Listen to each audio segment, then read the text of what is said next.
Bonjour et bienvenue sur la M4 TV. Aujourd'hui, c'est le jeudi 20 juin 2024. Il est passé de 28 minutes et bienvenue dans l'actualité de ce jeudi que nous démarrons la suite des violents affrontements entre détenus et surveillants de prison. Le ministre de la Justice s'est rendu au camp pénal de Liberté 6 pour s'enquérir de visu de la situation. La visite de Maître Ousmane Diagne a permis d'apaiser la tension au niveau de cette prison. Pour rappel, une séance de fouilles des chambres a viré à l'affrontement entre détenus et surveillants de prison. Du chanvre indien a été dissimulé dans des matelas. D'après une source, la direction générale de l'administration pénitentiaire a donné sa version sur la mutinerie ayant occasionné des affrontements entre détenus et surveillants de prison au camp pénal de Liberté 6. Elle annonce dans la foulée l'ouverture d'une enquête pour traquer les auteurs des images prises frauduleusement dans la prison selon un communiqué reçu. Aucun blessé n'est à déplorer, encore moins une perte en vie humaine, souligne-t-elle.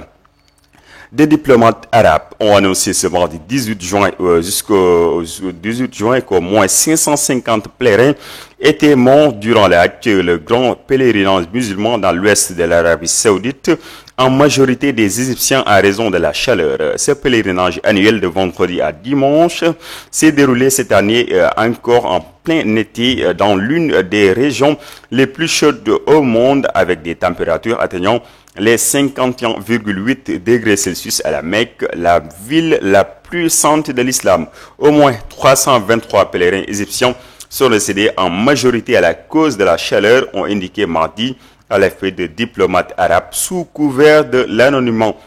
La communauté mondiale a célébré ce 19 juin la journée de la lutte contre la drépanocytose au Sénégal. Plus de 4000 enfants et 3000 adultes porteurs d'une drépanocytose maladie sont suivis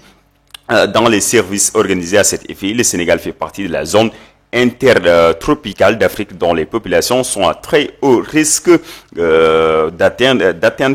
de la maladie drépanocytaire. Le taux de la prévalence du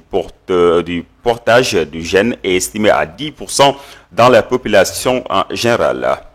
Dans un communiqué qui a été diffusé, qui a été donné par la CNO du Sénégal, qui informe à sa clientèle que des travaux de réparation d'une fuite seront effectués sur la conduite à l'élection du lac de Guerre numéro 2 à hauteur du nouvel autopont du front de terre. En conséquence, prévient la CNO, des perturbations dans la distribution seront notées les journées du vendredi 21 et samedi 22 juin 2024. Et puis nous terminons avec les zones concernées qui sont les suivantes: Dakar-Ville, sur tout le périmètre Yoff Village, Yoff Aéroport, Mamel, Ouakam, Almadies, Ngor, Mermoz, Keur Gorgui, Sacré-Cœur, Fann, Hann, Point-E, Amitié, Sicap Rue 10, Grand Dakar, Liberté, Dieuppeul, Derklé, HLM, Niary Tally, Ben Tally, zone A, zone B, Plateau, Médina, Fass, Colobane, Gueule Tapée, Gibraltar, Yarakh, Mariste, zone captage, Arafat, Kharial, Rufisque dans la zone de Sangalkam. Toutefois, pour parer à cette situation, la société fait savoir qu'un dispositif de camions citernes sera mis en place pour soulager les populations des quartiers les plus impactés. Un retour progressif à la normale est prévu dans la journée du dimanche 23 juin 2024. C'en est tout pour la version en français. Tout de suite, le wolof. Jërë ngeen jëf mbokk yi, amaan mbégte fas yéene waat bokkaat ak yéen jotaay bi ni ki tey yemook alxamis ñaar fukki fan ci weeru juin ci atum ñaar ji nekk ñaar fukk ak ñeent di leen ndokkeel ci tabaski bi ngeen bi ñu jugee. J'espère que julli ngeen ci jàmm bu baax a baax. Xar mi mbaa mbëkku leen. Lamine, xam naa ne yow moom sa tabaski neex na bu baax a baax a baax. Serigne, ñu ngi lay nuyu, ñu bàyyi la nga nuyu ak mbokku internet M4 TV. Amaan mbégte itam fas yéene bokkaat ak yow jotaay bi. di la jéggalu, di la baalu ak ci julli gi nga xamante ni jóge nañ ci.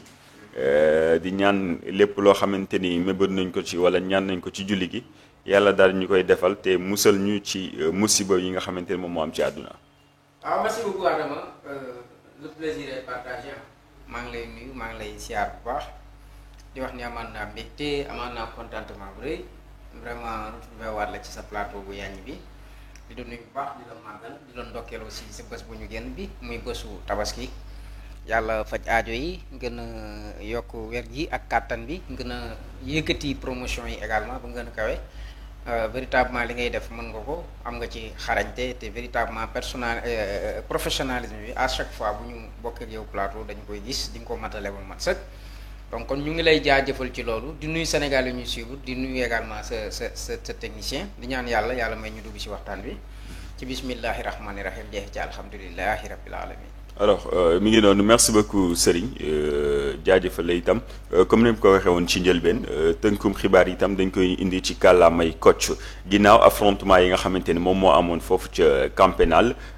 détenu yi nag ak surveillant de prison yi ñoom seen diggante la woon jëwriñ bi ñu dénk wàllum justice nag demoon na ca camp pénal Liberté 6 pour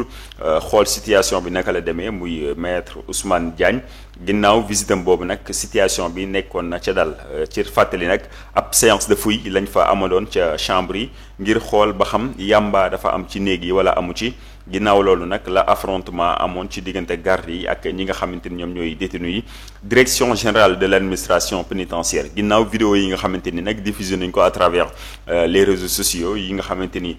gis nañ ko ñu ci bëree bëri gis nañ ko ay affrontement seen diggante ak ñi nga xamante ni ñooy détenu yi kii di jëwriñ ji nga xamante ni wala sax direction générale de l'administration pénitentiaire ñoom nag daal dinañuy joxe seen version li ñu wax nag moom mooy violence affrontement yooyu nag amul benn blessé wala sax perte en vie humaine bi nga xamante ne am na ci xibaar yi nag ñu bëri doon nañ ko joxe ni am na ay perte en vie humaine daanaka nag blessé sax amu ci bu ñu sukkandikoo ci communiqué bi nga xamante ni moom la direction générale de l'administration pénitentiaire bu camp pénal Liberté 6 joxe. bu ñu jógee foofu ñu wax ci leneen mu soxal ca diwaanu Arabie Saoudite ay diplomate arabe ñoom ñoo annoncé ci talaata gii ñu génn yem ak fukki fan ak juróom-ñett ci weeru juin que ni ay pèlerins yu toll ci 550 pèlerins ñoom nag ñoo daal di ñàkk seen bakkan lu ci ëpp nag ci ñi nga xamante ni ñoom ñoo ñàkk seen bakkan foofu ca diwaanu Arabie Saoudite dans l'ouest de l'Arabie Saoudite ay égyptiens lañu li ko waral nag moom mooy tàngaay bu metti bi nga xamante ni am na fa foofu ca diwaanu Arabie Saoudite dans l'ouest bu ñu jógee ci loolu wax ci communauté mondiale bi nga xamante ni moom moo célébré ci fukki fan ak juróom-ñeent muy 19 juin